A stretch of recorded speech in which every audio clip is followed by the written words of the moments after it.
ხმაური იყო დღეს თბილისში ინგოროყვას ქუჩაზე, რომელიც ადგილობრივებმა ნახევარი საათით გადაკეტეს. ინგოროყვას 14 ნომრის მაცხოვრებლები აცხადებენ, რომ სახლი უკიდურესად ავარიულ მდგომარეობაშია და იქ ცხოვრება უკვე შეუძლებელია. ქუჩა მოგვიანებით საპატრულო პოლიციის თანამშრომლებმა გახსნეს. აქციის ადგილზე მივიდა ძველი თბილისის გამგებელი ნიკა მელია. გამგებლის განცხადებით, საკითხი უკვე გადაწყვეტილია და გამაგრებითი სამუშაოები უახლოეს დღეებში დაიწყება.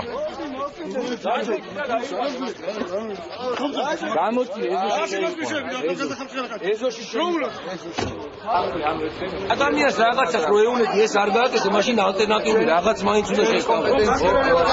50 მეტრში იმყოფება აგერ სახელმწიფო კანცელარიიდან და ყურადღებას არავინ არ გვაქვს. ბიჭობა ძველი ბიჭია. ხელებით მელაპარაკე. აი ეთქობა როგორ ეხმარები. წამოდი ეხა ჩავსწრეთ მანქანაში. გადავიდეთ. არა, ვერ აზე და ვერიდან მოყვეთ ფეხით და განახებ სად ვამაგრებ სად. მალოდეს ასმაყვედრი მე. მაგრამ ხელფასილებ მაგაში რომ ეგ უნდა გააკეთო. მე გაყვედრი რომ ტელევიზორში ვუშავო.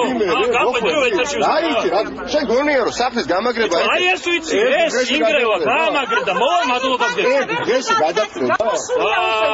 ერთი თვეა ვერავის ვერ გააგებინეს რომ არ ცხოვრება არ შეიძლება.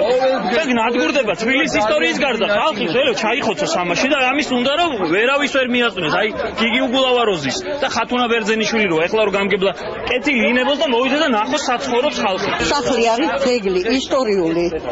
არასოდეს ამას რემონტი არ ჩატარებია, არავის არაფერი არ გაუკეთებია ამ სახლში. მოვითხოვეთ, 5 განა გვაქვს წერილი, გაგზავნილი, დაწერილი, ეხლა პასუხები მოვიდა. არავინ არაფერს გამკეთებელი არ არის.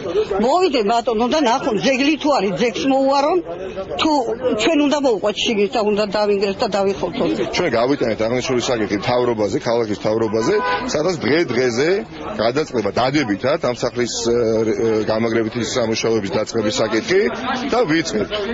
მაგრამ სამწუხაროა, რომ რამდენიმე აქ უბანში მაცხოვრებელ ადამიანმა ერთ-ერთი არის ჟურნალისტი კავკასიის, მეორე არის ბატონი ზალზაბაბოშვილის ბავშვობის მეგობარი, აი ამ გზით ობსტრუქციის გზის გადაკეტვით ეცადა თითქოს ჩვენ დავეყოლებიეთ ისედაც მზად ვარ და არავის მეტად არ გაუხარდება ამ სახლის გამაგრება როგორც ჩვენ.